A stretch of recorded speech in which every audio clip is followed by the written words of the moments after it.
pas encore réagi. Permettez d'avoir un bonbon. Bon, on a vu les chefs, hein, c'est 3 sorties. Mais vous avez parcouru les 3 sorties, les communiqués qui sont suivis. Il y a une constante. Il y a un volet qui a changé. Ils ont fait une proposition au président de la République. Ils ont demandé pardon. La 3e sortie. Mais vous, autorité traditionnelle, est-ce qu'un chef se dédie? Déjà, comme on a coutume de dire, chaque peuple a son MC. Le MC, c'est-à-dire le milieu du ciel. Oui. Le milieu du ciel de Mbombok n'est pas le milieu du ciel d'un chef traditionnel de la Léquier, n'est pas le milieu du ciel d'un chef traditionnel à l'ouest ou un peu partout.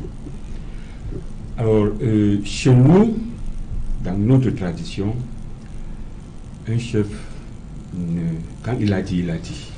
Il ne revient plus sur ce qu'il a dit. C'est pour ça que chez nous, le chef ne se précipite pas à parler. Il écoute, il écoute, il écoute. Quand il a bien écouté, c'est pour ça qu'on dit que nous sommes des sages. En réalité, on requiert toutes les informations et on fait la synthèse.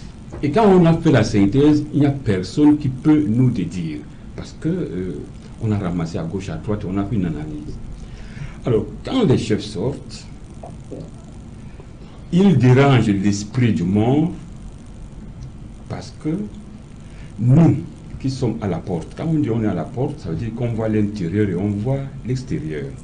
Nous qui sommes à la porte, la mort n'est pas une mauvaise chose. Pour ceux qui sont des croyants, pour ceux qui croient en Jésus, on dit que Jésus est mort à l'âge de 33 ans, il était jeune. Il n'est pas mort étant vieux. Jésus est mort, on l'a crucifié. Donc il a souffert avant de mourir. Quand un jeune homme comme celui-là meurt, il est temps pour nous, au lieu de faire le bruit pour déranger son esprit, nous devons plutôt l'accompagner parce qu'on ne sait jamais, peut-être c'est lui le sauveur. Surtout que de son vivant, tous ces messages allaient dans le sens d'un patriote. Que je sache.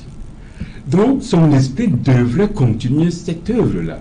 Nous devons donc, au lieu de nous agiter pour déranger son esprit, nous devons plutôt accompagner son esprit. Parce que là où il est maintenant, il n'est plus au niveau du bas astral. Parce qu'il n'était pas négatif dans ce qu'il faisait. Donc, j'ai suivi des gens dire qu'il peut lui-même s'occuper de ses assassins, mais non, il n'est plus là.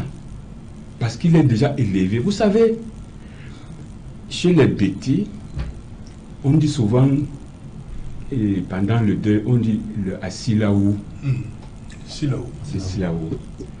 Chez nous, on dit Nchakamaïa. En fait, c'est une clé pour apprécier que la personne qui est décédée, comment il doit être apprécié dans le monde des morts. Quand on veut savoir pourquoi il est mort, comment il est mort, qu'est-ce qu'il a tué, c'est parce que c'est une clé d'appréciation dans l'autre monde. Pour que les gens sachent que si on le pleure, ça veut dire qu'il était important. On va l'accueillir et le mettre au sommet. Si on ne le pleure pas, ça veut dire que c'était un bandit, on va le négliger de l'autre côté. Or, vous-même, vous voyez ce jeune homme, Sogo. Il est pleuré de partout, dans tout le monde. Donc, il est au sommet. Il ne regarde plus les petites gens. En ce moment-là, accompagne son esprit. En principe même, si c'était un mort de chez nous, on allait le canoniser tout de suite.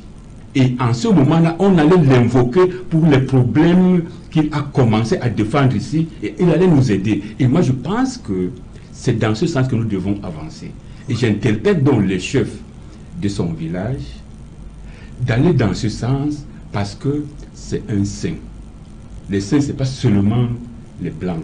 Les saints, c'est l'œuvre que quelqu'un fait sur terre et qu'on l'accompagne. Et nous devons accompagner son esprit et nous devons l'invoquer pour qu'il nous aide à accomplir l'œuvre qu'il a commencé. Ok.